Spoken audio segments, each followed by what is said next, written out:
নমস্কার, আপনারা দেখছেন ট্রাইব টিভি বাংলা নিউজ এট 5 নিয়ে আপনাদের সঙ্গে আমি শান্তনু। নিউজ এট 5 নিয়ে আপনারা জানেন সারাদিনে ঘটে যাওয়া গুরুত্বপূর্ণ খবর নিউজ এট 5-এ আমরা আপনাদের সামনে তুলে ধরি। নিউজ এট 5-এ আজকেই বাংলাদেশের খবরের দিকে আমরা নজর রাখবো। বাংলাদেশ নিয়ে কিন্তু ইতিমধ্যেই তোলপাড় এ রাজ্যেও, এবং আমরা প্রত্যেকেই জানি চিন্ময় কৃষ্ণ দাসের আইনজীবী রমেন রায় আক্রান্ত হয়েছেন তার হয়ে সওয়াল করার জন্য। এই জন্য পিছিয়ে গেল চিন্ময় কৃষ্ণ দাসের শুনানি, যা আজ হওয়ার কথা ছিল তা পরবর্তী শুনানি দিন ধার্য হয়েছে 2রা জানুয়ারি। এবং এই নিয়ে কিন্তু উত্তাল পরিস্থিতি এবং কতটা প্রভাব পড়ছে এ রাজ্যেও কিন্তু বিভিন্ন জায়গা থেকে কিন্তু আমরা প্রতিবাদের খবর পাচ্ছি। এবং সবথেকে বড় খবর এই মুহূর্তে আপনারা দিয়ে রাখবো, বাংলাদেশে গেরুয়া তিলক এবং গলায় তুলসীর মালা পরে ঘুরতে না দেওয়ার, যাতে না ঘোরেন সেখানকার হিন্দুরা, তেমনই কিন্তু পরামর্শ দিয়েছেন কলকাতার ইসকন অফিস থেকে, যেমনটা খবর পাওয়া যাচ্ছে। এই নিয়েই আমরা বিস্তারিত কথা বলবো। আমার সঙ্গে আমার সহকর্মী রিমিক মাঝি নিউজ রুম থেকে আছে। রিমিক, আমি প্রথমেই তোমাকে যেটা জিজ্ঞেস করব, এই মুহূর্তে যা পরিস্থিতি এবং শেষ খবর যা আমরা পাচ্ছি, যা দর্শকদের আমরা এক্ষুনি জানালাম, যে বাংলাদেশে কিন্তু গেরুয়া টিপ পরে, অর্থাৎ গেরুয়া তিলক কেটে এবং গলায় তুলসীর মালা পরে না ঘোরার পরামর্শ দেওয়া হচ্ছে। আরো বিস্তারিত জানতে চাইবো তোমার কাছে। একদমই, দেখো শান্তনু, যত সময় গড়াচ্ছে এই বাংলাদেশের যে বিষয়, যে এই যে চিন্ময় কৃষ্ণ দাস তাকে যে গ্রেপ্তার এবং তারপরে যে সংখ্যালঘু অর্থাৎ হিন্দুদের ওপর যে অত্যাচার, লাগাতার অত্যাচার, সেই নিয়ে কিন্তু যেমন রাজনৈতিক মহলে একটা উত্তেজনার পারদ চড়ছে, তেমনি কূটনৈতিক মহলেও কিন্তু একটা অন্য জায়গায় গিয়ে পৌঁছচ্ছে। বেশ কিছু ঘটনা আজকে আমরা জানি যে গত 30শে অক্টোবর যখন চট্টগ্রামের লালদিঘিতে যখন সভা করেছিলেন এই চিন্ময় কৃষ্ণ দাস, তারপরে সেখানে অভিযোগ হয়েছিল যে কি বাংলাদেশের পতাকার ওপরে গিয়ে সংঘের পতাকা উত্তোলন করা হয়েছে, ফলে রাষ্ট্রদ্রোহিতার অভিযোগ আনা হয়। চট্টগ্রামের এক বিএনপি নেতা আনেন। তারপরে গত 25শে নভেম্বর তার বিরুদ্ধে মামলা দায়ের হয় এবং 26শে নভেম্বর পরের দিন তাকে গ্রেপ্তার করা হয় এবং তারপর থেকে কিন্তু তিনি জেলে রয়েছেন। এবং আজকে কিন্তু এই চিন্ময় কৃষ্ণ দাসের যে জামিনের যে মামলা, সেই মামলার কিন্তু শুনানি ছিল আজকে, কিন্তু বাংলাদেশ হাইকোর্টে সেই মামলা কিন্তু আজকে হয়নি। যে কেন হয়নি, একটা বিস্ফোরক অভিযোগ, কিন্তু বিস্ফোরক তথ্য উঠে আসছে। কি বিস্ফোরক তথ্য? যে আমরা দেখেছিলাম প্রথম দিন, যে দিনকে চিন্ময় কৃষ্ণ দাসকে আদালতে তোলা হয়েছিল, সেই দিনকে কিন্তু বাংলাদেশের হিন্দু ধর্মাবলম্বী এবং ইস্কন এবং সনাতনী যারা ধর্মাবলম্বী মানুষ রয়েছেন তারা কিন্তু আদালত চত্বরে বিক্ষোভ দেখিয়েছিলেন। বিশাল গন্ডগোল হয়েছিল, বিশাল পুলিশ বাহিনী আনা হয়েছিল এবং বেশ কয়েকজনকে গ্রেপ্তার করা হয় এবং একজন আইনজীবী পর্যন্ত গুলিবিদ্ধ হন, তাকে খুন হয় বলে খবর আছে। কিন্তু সেই জায়গায় দাঁড়িয়ে কিন্তু গত শুনানিতেও কিন্তু চিন্ময় কৃষ্ণ দাসের হয়ে 53 জন আইনজীবী কিন্তু চিন্ময় দাসের হয়ে কিন্তু আদালতে সওয়াল করতে গিয়েছিলেন। কিন্তু আজকে যখন চিন্ময় কৃষ্ণ দাসের মামলার শুনানি ছিল, কিন্তু আজকে কোনো আইনজীবী তারা কিন্তু চিন্ময় কৃষ্ণ দাসের হয়ে কিন্তু কোর্টে অ্যাপিয়ার করেননি। একদম এক ভয়ানক কথা, সেটা হচ্ছে যে চিন্ময় কৃষ্ণ দাসের যিনি আইনজীবী সেই রমেন রায়, তাকে কিন্তু আমরা যেটা জানতে পারি যে গতকাল নাকি তার বাড়িতে হামলা চালানো হয় এবং তাকে কিন্তু গুরুতরভাবে তাকে মারধর করা হয় এবং গুরুতর আহত অবস্থায় এই মুহূর্তে তিনি হাসপাতালে চিকিৎসাধীন রয়েছেন। এবং সেই চিন্ময় কৃষ্ণ দাসের যে আইনজীবীদের লয়ারের যে প্যানেল ছিল, সেই প্যানেলের কোনো আইনজীবী আজকে কোর্টে অ্যাপিয়ার করেননি। এবং তার থেকেও বড় কথা, যে কোর্টে আইনজীবী অ্যাপিয়ার করবেন কিনা সেটা কিন্তু প্রশাসনের পক্ষে জানা সম্ভব হয় না। যখন মামলাটি হিয়ারিংয়ে ওঠে তখন কিন্তু যখন দুই পক্ষের আইনজীবীরা, একজন রেসপন্ডেন্ট এবং একজন পিটিশনার, তারা কিন্তু থাকেন। এই ক্ষেত্রে কিন্তু যে চিন্ময় দাসের কোনো আইনজীবী আসবেন না সেটা কিন্তু প্রশাসনের পক্ষে জানা সম্ভব নয়। কিন্তু আশ্চর্যের ঘটনা, খুব গুরুত্বপূর্ণ সিগনিফিক্যান্ট ঘটনা, আজকে কিন্তু জেল থেকে আদালতে নিয়েই আসা হয়নি চিন্ময় কৃষ্ণ দাসকে। আর এখানে কিন্তু একটা বড় প্রশ্ন কিন্তু বারবার উঠে আসছে, যে নিয়মের কথা বলছি, যে একজন ক্রিমিনাল বা অভিযুক্তের হয়ে কোনো আইনজীবী তার আইনজীবী আদালতে অ্যাপিয়ার করবে কিনা সেটা প্রশাসনের পক্ষে জানা সম্ভব নয়। তাহলে প্রশাসন কেন আজকে চিন্ময় দাসকে জেল থেকে আদালতে নিয়ে এলো না? এইখানেই কিন্তু বাংলাদেশ সরকারের যে বেশ। উপদেষ্টা সরকার রয়েছে মোহাম্মদ ইউনূসের সরকার, বেশ। সেই সরকারের বিরুদ্ধে সেখানেই কিন্তু প্রশ্নটা উঠছে। বেশ। আজকে আমরা কলকাতা হাইকোর্টেও কিন্তু আজকে একটা মামলা হয়েছিল যে এখানে প্রাক্তন বিজেপির যে রাজ্যসভার সাংসদ স্বপন দাশগুপ্ত, তার সভাপতিত্বে খোলা হাওয়া নামে একটি সংগঠন, তারা 5ই ডিসেম্বর রানী রাসমণি রোডেতে তারা এই বাংলাদেশে হিন্দুদের ওপর লাগাতার অত্যাচার এবং চিন্ময় কৃষ্ণ দাসের মুক্তির দাবিতে তারা একটা বিক্ষোভ সমাবেশ করতে চেয়েছিল। পুলিশের অনুমতি না পাওয়ায় তারা কলকাতা হাইকোর্টের দ্বারস্থ হয়। আজকে বিচারপতি তীর্থঙ্কর ঘোষের এজলাসে সেই মামলা ওঠে এবং সেই মামলাতে কিন্তু রাজ্যের পক্ষ থেকে জানানো হয় যদি সেনাবাহিনী পারমিশন দেয় তাহলে সেই সভা হতে পারে, রাজ্যের তাতে কোনো আপত্তি নেই। কলকাতা হাইকোর্ট সেই বিক্ষোভ সমাবেশের অনুমতি দিয়েছে 5ই ডিসেম্বর। পাশাপাশি আজকে কলকাতা হাইকোর্টের বিচারপতি তীর্থঙ্কর ঘোষ তার অবজারভেশন অর্থাৎ পর্যবেক্ষণে কিন্তু একটা খুব গুরুত্বপূর্ণ কথা বলেছেন। তুমি যে কথাটা দিয়ে শুরু করেছিলে যে বাংলাদেশের এই ঘটনা প্রবাহ পরিস্থিতি কোন দিকে যাচ্ছে, দুই দেশের মধ্যে সম্পর্ক এবং কোথায় দাঁড়াচ্ছে, আজকে কলকাতা হাইকোর্টের বিচারপতি তীর্থঙ্কর ঘোষ যেটা পরিষ্কার বলেছেন যে মানুষের নজর কাড়ার জন্য বাংলাদেশের এই ঘটনা নিয়ে মিছিল, মিটিং, বিক্ষোভ, প্রতিবাদ সভা হতেই পারে, তাতে আদালতের কোনো আপত্তি নেই এবং আদালত অনুমতি দিয়েছে। কিন্তু এই ধরনের ঘটনা থেকে অতীতেও কিন্তু সরকারি আধিকারিকদের মারধর করা, সরকারি সম্পত্তি ভাঙচুর নষ্টের অভিযোগ উঠেছে। তাই শান্তিপূর্ণভাবে যদি বিক্ষোভ হয় বাংলাদেশের এই যে ঘটনা তার প্রতিবাদে, তাতে আদালতের কোনো আপত্তি নেই। কিন্তু ভবিষ্যতে যদি এই সরকারি আধিকারিকদের মারধর করা হয় বা সরকারি সম্পত্তি ভাঙচুর করা হয় তাহলে কিন্তু সরকার নিয়ন্ত্রণে আনবে, এটা একটা বিষয়। ফলে যে মূল বিষয়টা যে আগুল বারবার করে উঠছে রাজ্যের বিরোধী দল এবং কেন্দ্রের সরকার, বিজেপি এবং কেন্দ্রীয় সরকার, তারাও কিন্তু পরিষ্কার যেটা বুঝিয়ে দিচ্ছে যে বর্তমান যে বাংলাদেশের সরকার, সেই সরকারের কিন্তু মদতে কিন্তু এই আজকে হিন্দুদের মন্দির ভাঙা এবং সনাতনী ধর্মাবলম্বী বা হিন্দুদের ধরে ধরে গ্রেপ্তার করা, সেই ঘটনা কিন্তু ঘটে চলেছে। এবং আজকে কিন্তু চিন্ময় কৃষ্ণ দাসের জামিন না হওয়া, পরিস্থিতি কতটা ভয়ঙ্কর জায়গায় পৌঁছেছে তার জন্য আজকে কলকাতা ইসকনের ভাইস প্রেসিডেন্ট রাধারমন দাস তিনি কিন্তু আজকে একটা প্রেস বিবৃতিতে তিনি কিন্তু পরিষ্কার বলেছেন যে বাংলাদেশে যারা আমি একটু তোমায় থামাই, তুমি যে প্রসঙ্গ বলছিলে কলকাতা ইসকনের পক্ষ থেকে রাধারমন দাস এক্স্যাক্টলি ঠিক কি বলেছেন শুনুন।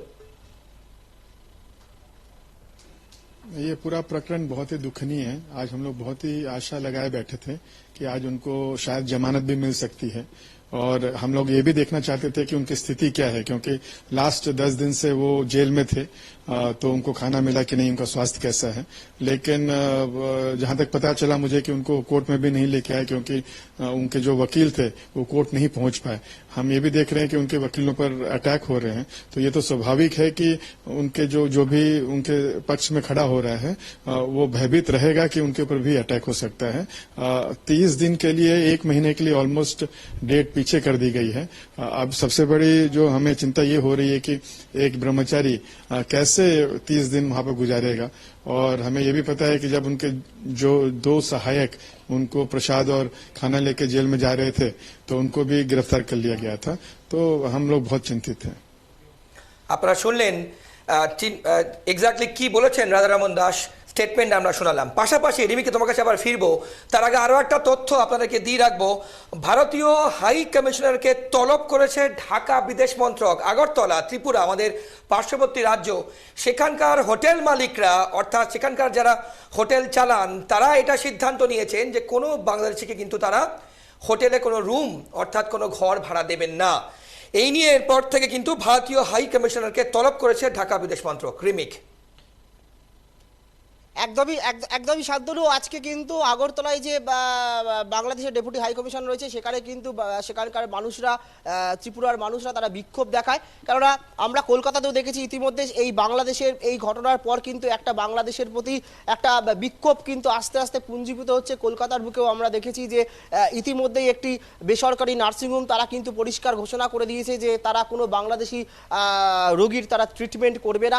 এমনি আগরতলারও হোটেল মালিকরা যে কথা বলেছেন এবং সেটা নিয়ে নিয়ে কিন্তু আজকে বাংলাদেশের ডেপুটি হাই কমিশনার আগরতলায় সেখানে কিন্তু তারা বিক্ষোভ সমাবেশ করেন এবং সেখানে বেশ কয়েকজনকে গ্রেপ্তার করা হয় এবং বেশ কয়েকজন পুলিশ আধিকারিককেও গ্রেপ্তার করা হয়েছে।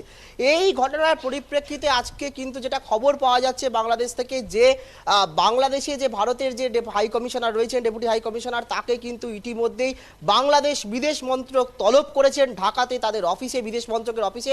এবং ভারতীয় যে হাই কমিশনার রয়েছেন তিনি ইতিমধ্যেই কিন্তু ঢাকায় সেই তলবে সাড়া দিতে কিন্তু তিনি যাচ্ছেন দেখা করতে। ফলে পরিস্থিতি যে জায়গায় কিন্তু যাচ্ছে, যথেষ্ট উদ্বেগের পরিস্থিতি। এবং আজকে কিন্তু আমরা জানি যে ভারতের আমাদের দেশেও কিন্তু বিভিন্ন রাজনৈতিক দলের পক্ষ থেকেও কিন্তু বাংলাদেশ ইস্যুতে কিন্তু কেন্দ্রীয় সরকারের কাছেও কিন্তু একটা চাপ বাড়ানো হচ্ছে। আমরা দুদিন আগেই দেখেছি রাজ্যের মুখ্যমন্ত্রী মমতা বন্দ্যোপাধ্যায় তিনি কিন্তু পরিষ্কার বলেছেন যে বাংলাদেশে হিন্দুদের ওপর যে অত্যাচার হচ্ছে, বাংলাদেশের সাম্প্রতিক যে ঘটনা বা বর্তমান যে পরিস্থিতি, সেই পরিস্থিতিতে কেন্দ্রীয় সরকারকে উপযুক্ত ব্যবস্থা নিতে হবে এবং কেন্দ্রীয় সরকারের যা নির্দেশ থাকবে বা গাইডলাইন থাকবে সেটা রাজ্য মেনে চলবে। এখানে কিন্তু রাজ্যের মুখ্যমন্ত্রীও পরিষ্কার বলে দিয়েছেন। আমরা কিন্তু জানি যে পশ্চিমবঙ্গের সঙ্গে, বিশেষ করে মুখ্যমন্ত্রী মমতা বন্দ্যোপাধ্যায়ের সঙ্গে বাংলাদেশের এর আগে যে প্রধানমন্ত্রী ছিলেন শেখ হাসিনা, বাংলাদেশের সঙ্গে রাজ্যের মুখ্যমন্ত্রী বা আমাদের রাজ্যের একটা সুসম্পর্ক রয়েছে, আমাদের দেশের তো রয়েছে, কিন্তু পশ্চিমবঙ্গের মানুষদের সঙ্গে বা পশ্চিমবঙ্গ সরকার সঙ্গে বাংলাদেশের একটা সুসম্পর্ক রয়েছে। সেই জায়গা থেকে মুখ্যমন্ত্রী মমতা বন্দ্যোপাধ্যায় এই কথা বলেছে। এবং আজকে কিন্তু সংসদও তৃণমূলের বর্ষিয়ান সাংসদ এবং দলনেতা সংসদের সুদীপ বন্দ্যোপাধ্যায় যেটা পরিষ্কার বলেছেন যে কেন্দ্রীয় সরকার কি করছে, সেই কেন্দ্রীয় সরকার বাংলাদেশ ইস্যুকে তাদের কি ভূমিকা, তাদের কি পদক্ষেপ, তাদের কি ভাবনা চিন্তা, সেটা সংসদে জানানো হোক। এবং পাশাপাশি সুদীপ বন্দ্যোপাধ্যায় আরও একটা গুরুত্বপূর্ণ কথা বলেছেন, দরকার পড়লে রাষ্ট্রপুঞ্জর কাছে অনুরোধ করে, অর্থাৎ ইউনাইটেড নেশনের কাছে অনুরোধ করে তারা যেন একটা শান্তি কমিটি পাঠায় বাংলাদেশে এবং সেই শান্তি কমিটিকে যেন ইমিডিয়েটলি পাঠানো হয়, সেই ব্যাপারেও যেন ভারত সরকার, কেন্দ্রের সরকার যেন তৎপরতা নেয়, এই কথাও কিন্তু বলা হচ্ছে। একটু তোমায় থামাই, তুমি যে প্রসঙ্গে কথা বলছিলে দর্শকদের সামনে রাখবো। সুদীপ বন্দ্যোপাধ্যায় আজ ঠিক কি বলেছেন দেখুন। Our neighboring country Bangladesh, where the minorities and the Hindus are being tortured and being killed. क्या हुआ? आप please Sir, Bangladesh is our neighboring country, attached with our state of West Bengal also.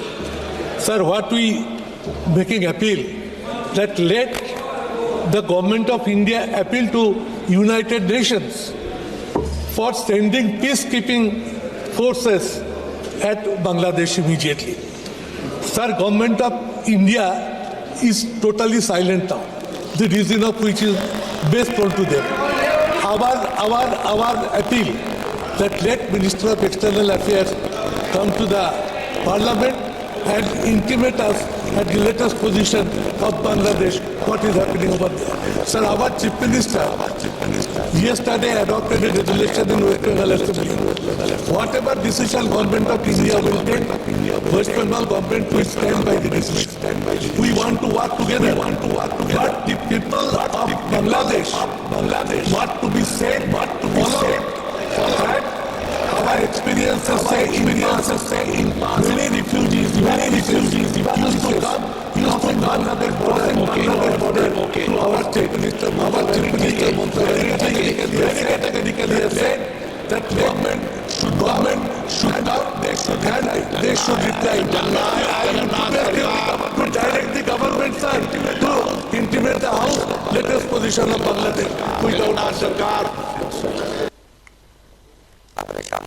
আপনাদের সামনে রাখলাম সুদীপ বন্দ্যোপাধ্যায় তৃণমূল সাংসদ exactly ঠিক কি বলেছেন আপনাদের সামনে রাখলাম। রিমিক, আবার তোমার কাছে ফেরত আসবো। আমি স্পেসিফিকভাবে তোমাকে দুটো প্রশ্ন করব। প্রথম প্রশ্ন, রাজনৈতিক দিক থেকে, রাজনৈতিকভাবে পলিটিক্যালি তুমি কিভাবে দেখছো তৃণমূল কংগ্রেস, অর্থাৎ কেন্দ্রীয় সরকার যাই সিদ্ধান্ত নেবে তৃণমূল কংগ্রেস সেটাকে সমর্থন করবেন, পরিষ্কারভাবে মুখ্যমন্ত্রী বলে দিয়েছেন। পাশাপাশি তোমার পাশে রাখবো, তোমাকে তখন জিজ্ঞেস করব যে বাংলাদেশে গেরুয়া তিলক এবং গলায় তুলসীর মালা পরে ঘোরা যাবে না, হিন্দুদের ঘোরা যাবে না, এমনটাই পরামর্শ দিচ্ছেন কিন্তু এখানকার ইসকনের ভাইস প্রেসিডেন্ট। রাজনৈতিকভাবে এবং তার থেকে যেটা সবথেকে বড় কনসার্ন আমাদের প্রত্যেকের কাছে, সেখানে যারা আইন নিয়ে প্রশ্ন করেন, অর্থাৎ যারা লয়ার আছেন, আইনজীবী আছেন, তারাও কিন্তু প্রশ্ন করতে পারছেন না, সওয়াল করতে পারছেন না চিন্ময় কৃষ্ণ প্রভুর হয়ে। কিভাবে দেখছো রাজনৈতিকভাবে এটা, কিভাবে তুমি ব্যাখ্যা করবে? দেখো শান্তনু, আমরা অগস্ট মাসে যখন শেখ হাসিনাকে সরিয়ে দিয়ে তিনি দেশ ছাড়ছেন এবং বাংলাদেশে ছাত্র আন্দোলন হচ্ছে, একটা অস্থির পরিস্থিতি, সেই জায়গায় দাঁড়িয়েও কিন্তু যখন আমাদের রাজ্যের মুখ্যমন্ত্রী মমতা বন্দ্যোপাধ্যায় কিন্তু পরিষ্কার জানিয়েছিলেন যে এটা হচ্ছে দুই দেশের মধ্যে একটা কূটনৈতিক ব্যাপার, সেক্ষেত্রে কেন্দ্রের সরকার অর্থাৎ ভারত সরকার তাদেরকে যে গাইডলাইন দেবে, ভারত সরকার যে নির্দেশ দেবে বাংলাদেশের তৎকালীন সেই সময় ইস্যুতে, সেটা রাজ্য মেনে চলবে। একই কথা কিন্তু আজ আমরা মুখ্যমন্ত্রী মমতা বন্দ্যোপাধ্যায়কেও কিন্তু এই ইস্যুতেও কিন্তু একই কথা বলতে দেখেছি, কেননা যেহেতু এটা দুই দেশের ব্যাপার, সেই জায়গায় কিন্তু একটা দেশের অঙ্গরাজ্য হিসাবে এখানে আলাদা করে কোনো স্টেটমেন্ট বা আলাদা করে কোনো মন্তব্য কিন্তু মুখ্যমন্ত্রী মমতা বন্দ্যোপাধ্যায় তখনও করেননি, এখনও করেননি। তিনি যেটা এই বিষয়ে একদম খুব পরিষ্কার, এটা পুরো কেন্দ্রের হাতেই ছেড়েছে যে কেন্দ্রীয় সরকার তারা দ্রুত বিষয়টা অবজার্ভ করুক, কি পরিস্থিতি চলছে এবং তারা কি ভাবনা চিন্তা করছে এবং সমস্ত কিছু পরিস্থিতি এবং বিবেচনা করে তারা কি পরিকল্পনা করছে সেগুলো তারা রাজ্যকে যেভাবে গাইডলাইন দেবে। কেননা আমরা জানি যে আমাদের রাজ্যের সঙ্গে বাংলাদেশের একটা বিশাল বড় একটা বর্ডার রয়েছে এবং একটা অনুপ্রবেশের ইস্যু রয়েছে বিভিন্ন কারণে। আমরা ইতিমধ্যেই জানি ইতিমধ্যে যে খবরও আসছে যে প্রচুর বাংলাদেশি এই চিন্ময় কৃষ্ণ দাসের গ্রেপ্তার এবং মন্দির ভেঙে দেওয়া এবং বাংলাদেশের হিন্দুদের ওপর যে লাগাতার অত্যাচার, অনেকে কিন্তু আতঙ্কিত হয়ে দেশ ছাড়তে চাইছেন, কিন্তু সেখানেও কিন্তু তারা দেশ ছেড়ে আসতে পারছে না। অনেকে কিন্তু এয়ারপোর্টে হোক, বিমানবন্দরে হোক বা রেলওয়ে স্টেশনে হোক, সেখানে কিন্তু গ্রেপ্তার করে নেওয়া হচ্ছে হিন্দুদের, এরম খবরও কিন্তু পাওয়া যাচ্ছে। যদিও সেই খবরের সত্যতা কতটা সেটা নিয়ে কিন্তু প্রশ্ন থাকছে, কেননা এই এখনো পর্যন্ত বাংলাদেশে যে সরকার রয়েছে সেই সরকার বা বাংলাদেশ প্রশাসনের পক্ষ থেকে কিন্তু এরকম কোনো অভিযোগের সত্যতা কিন্তু স্বীকার করা হয়নি। কেননা যেভাবে তুমি যে কথাটা বলছো যে আইনজীবীরা ভয় পাচ্ছেন, রাধারমন দাস কলকাতা ইসকনের ভাইস প্রেসিডেন্ট, তিনি যে অভিযোগটা করছেন যে আইনজীবীরা ভয় পাচ্ছেন, একদম সত্যি কথা। আমি প্রথমেই এই কথাটা শান্তনু বলেছিলাম যে প্রথম শুনানিতে চিন্ময় কৃষ্ণ দাসের হয়ে লয়ার প্যানেলে ছিলেন 52 জন আইনজীবী, আর আজকে কোনো আইনজীবী তার সঙ্গে নেই। চিন্ময় কৃষ্ণ দাসের যে মেন আইনজীবী সেই রমেন রায়, তিনি আক্রান্ত, তার বাড়িতে গতকাল হামলা চালানো হয়েছে, তিনি হসপিটালাইজ রয়েছেন। যদিও বাংলাদেশ আদালতের যে বার অ্যাসোসিয়েশন রয়েছে তাদের যারা আধিকারিক রয়েছেন, যা কর্তা রয়েছেন, শীর্ষ আধিকারিক রয়েছে, তারা কিন্তু গোটা বিষয়টা অস্বীকার করছেন। তারা বলছেন এরকম তাদের কাছে কোনো তথ্য নেই। কিন্তু রমেন রায়ের এই আক্রান্ত হওয়ার পর কিন্তু বাকি যে আইনজীবীরা ছিলেন চিন্ময় কৃষ্ণ দাসের, তারা কিন্তু আজকে কেউ কোর্টে অ্যাপিয়ার করতে চাননি, ভয় পাচ্ছেন তারা। এই কথাও কিন্তু বাংলাদেশের যে আদালত বার অ্যাসোসিয়েশনের যারা আধিকারিক রয়েছে তারা কিন্তু অস্বীকার করছেন। তারা পরিষ্কার আজকে একটা স্টেটমেন্ট দেওয়া হয়েছে, সেই স্টেটমেন্টে পরিষ্কার বলা হয়েছে যে ভয় ভীতির কারণে কেউ চিন্ময় কৃষ্ণ দাসের হয়ে যে কোনো আইনজীবী অ্যাপিয়ার করছেন না, আদালতে শুনানিতে হাজিরা দিচ্ছেন না, উপস্থিত হচ্ছে না, এই তথ্য এরকম কোনো তথ্য তাদের কাছে নেই। অর্থাৎ গোটা বিষয়টাতেই কিন্তু বাংলাদেশের পক্ষ থেকে বাংলাদেশ প্রশাসন, বাংলাদেশের আইনজীবী মহল বলো বা বাংলাদেশ সরকারের পক্ষ থেকে কিন্তু একটা অদ্ভুত ধোঁয়াশা, একটা রহস্য তৈরি করে রাখা হচ্ছে।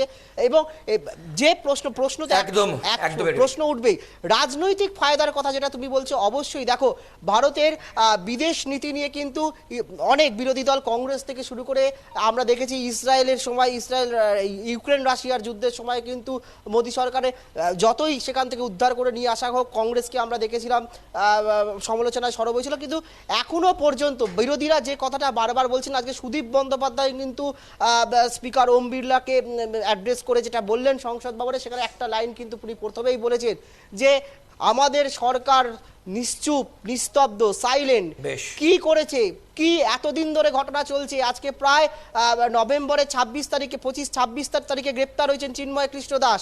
তারপরে হিন্দুদের ওপর একের পর এক অত্যাচারের খবর আসছে, মন্দির ভাঙা হচ্ছে, আইনজীবী খুন হচ্ছে, আইনজীবীদের ভয় দেখানো হচ্ছে, তারা কোর্টে অ্যাপিয়ার করছেন না।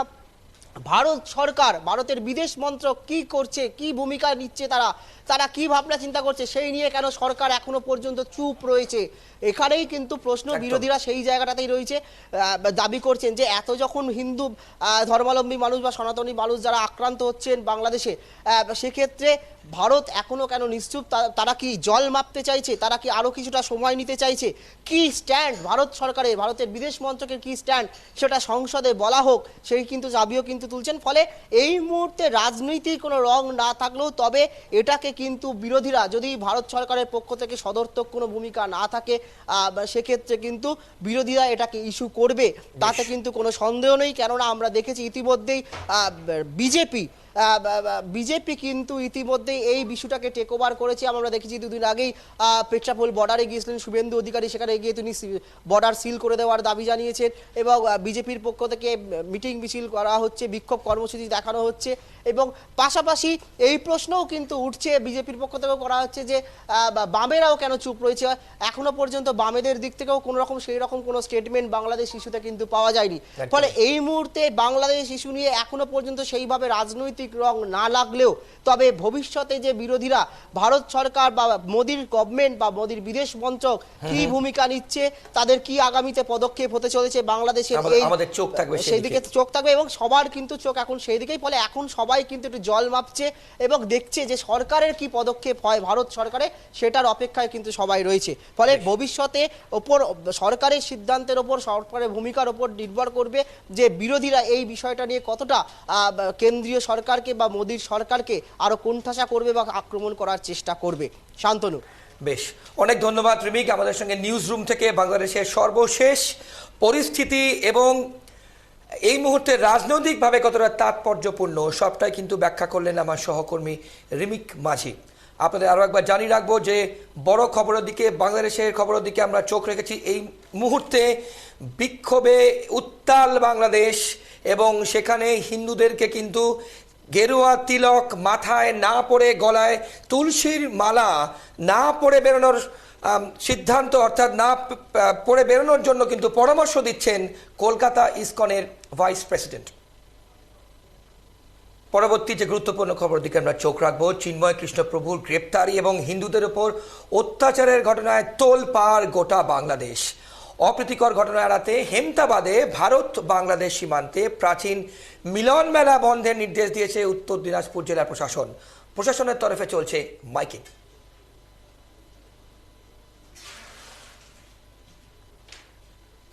প্রভাব পড়ছে এপার বাংলাতেও। মিলন মেলা বন্ধ রাখার সিদ্ধান্ত প্রশাসনের।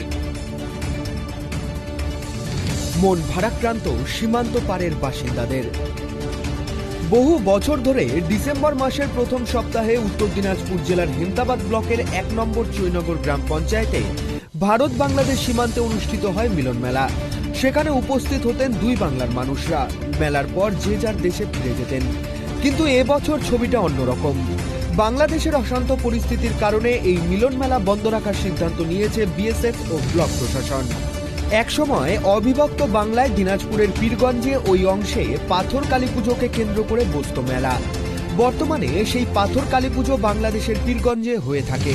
এই স্মৃতি আঁকড়ে ধরে হেমতাবাদ ব্লকের 1 নম্বর চৈনগর গ্রাম পঞ্চায়েতে ভারত বাংলাদেশ সীমান্তে বসত মিলন মেলা। বাংলাদেশে শতাব্দী প্রাচীন কালী পুজোকে কেন্দ্র করে কাঁটাতার মাঝে রেখে মিলিত হতেন দু দেশের মানুষ। এলাকায় মূলত কৃষিজীবী ও দিনমজুরদের বসবাস। বছরে এই একটা দিন কিছু সময়ের জন্য ওপারের আত্মীয় পরিজনদের সঙ্গে দেখা করার সুযোগ পেতেন তারা। রীতি ছিল সীমানার দুই প্রান্ত থেকে প্রিয়জনেদের উপহার ছুড়ে দেওয়া। কিন্তু এবছর নিমিষেই বদলে গেল সেই চিত্র। আগে তো আমাদের একটাই দেশ ছিল, এখন তার কাটা হওয়ার পর দেশ ভাগ হয়ে গেছে। এখন তো আর ওদের সাথে দেখা সাক্ষাৎ হচ্ছে না। হবে কি তার কাটার মধ্যে হয়ে গেলে? হবে না। ওই যে ওখানে একটা কালীমেলা হচ্ছে, ওই কালীমেলার উপলক্ষে ওখানে যাই, ওদিকে লোকের সঙ্গে দেখা সাক্ষাৎ হয়। এবার হচ্ছে না। এবছর এই মেলা হওয়ার কথা ছিল 6ই ডিসেম্বর, কিন্তু বাংলাদেশে অস্থির পরিস্থিতির কারণে এই বছর মেলা নিষিদ্ধ করেছে প্রশাসন। এবারে আর দেখা হবে না ওপারের প্রিয়জনেদের সঙ্গে। তবে হিন্দু মুসলিম নির্বিশেষে সকলেই চাইছেন দ্রুত স্বাভাবিক হোক বাংলাদেশের পরিস্থিতি, আবারও কাঁটাতারে মিলিত হোক দুই দেশ। কেন বলতে ওই বাংলাদেশের পরিস্থিতি নাকি একটু খারাপ আছে, সেই জন্য বলে লাগাতে দেবে না এরকম বলছে আর কি। তো আমাদের মন তো খারাপ হবেই, মানে এই কারণে খারাপ যে আমরা তো সবাই এখানে চাষি গরিব মানুষ আছি, আমরা তো আর পাসপোর্ট করতে পারছি না। যারা ওরকম সম্বল আছে তারা পাসপোর্ট করে যাচ্ছে, আত্মীয়ের সাথে দেখা করে আসতেছে। আমরা আবেগ জড়ানো আছে দুই দেশের মধ্যে। অনেকে চলে আসছে এদিকে, এদিক থেকে আর ওদিকে যেতে পারছে না, যারা এদিকে আসছে ওদিকে যেতে পারছে না। তো দুই দেশের মানুষের একটা দেখা হয়, কথা হয়। বাংলাদেশে শান্তি ফিরুক, আপনারা হ্যাঁ, বাংলাদেশের শান্তি ফিরুক, ওরাও যেন ভালো থাকে, আমরাও ভালো থাকি, এটাই আমরা চাই। প্রশাসন সূত্রের খবর, সীমান্তে বিএসএফ এর নজরদারি বৃদ্ধির পাশাপাশি কাটাতার সংলগ্ন এলাকায় টহল দেবে হেমতাবাদ থানার পুলিশ। বিশেষত 6 ডিসেম্বর অর্থাৎ যেদিন মিলন মেলা হওয়ার কথা ছিল, ওই দিন কড়া নজরদারি চালানো হবে বলে জানানো হয়েছে পুলিশের তরফে। এছাড়াও যে এলাকায় মেলা হতো সেখানে 144 ধারা জারি করার জন্য জেলা প্রশাসনের থেকে অনুমতি চেয়েছিল বিএসএফ। ইতিমধ্যে সেই অনুমতিও দেওয়া হয়েছে বলে সূত্রের খবর। এদিকে প্রশাসনের এই সিদ্ধান্তকে স্বাগত জানিয়ে এলাকায় মাইকের মাধ্যমে মিলন মেলা বন্ধের বিষয়ে প্রচার চালানো হচ্ছে স্থানীয় গ্রাম পঞ্চায়েতের তরফেও। এমনকি এলাকার জনপ্রতিনিধিরাও বাড়ি বাড়ি গিয়ে সাধারণ মানুষদের সচেতন করছেন। পঞ্চায়েত প্রধান, পঞ্চায়েত মেম্বার থেকে শুরু করে সবাইকে বলে দেওয়া হয়েছে মিলন মেলা হবে না, ওনারা বাড়ি বাড়ি গিয়ে বলছেন। তাছাড়া মাইকিংও করে দেওয়া হয়েছে এবং এটা ন্যাশনাল সিকিউরিটির ব্যাপার। দেশের বাংলাদেশের পরিস্থিতি যদি ভালো হয় পরবর্তীতে, তবেই আমরা আগামীতে মিলন মেলা করব, এটাই আশা রাখছি। এবছর মিলন মেলা বন্ধ থাকায় মনতে চলছে মাইকের মাধ্যমে প্রচার। সীমান্তে যাওয়ার আগেই মোতায়েন বাড়তি পুলিশ। সীমান্তে জারি থাকবে 144 ধারা। জাতীয় নিরাপত্তার কারণে মিলন মেলা স্থগিতাদেশের নির্দেশ পাওয়ার পরেই সীমান্ত পারের বাসিন্দাদের মন খারাপ। তারা দাবি করছেন দ্রুত ছন্দে ফিরুক বাংলাদেশ এবং মিলিত হোক দুই দেশ। হেমতাবাদ থেকে বিক্রম পাল, ট্রাইব। নিউজ@5 আজ এ পর্যন্তই। অন্যান্য সব খবরের জন্য দেখতে থাকুন শুধুমাত্র ট্রাইব টিভি বাংলা। নমস্কার।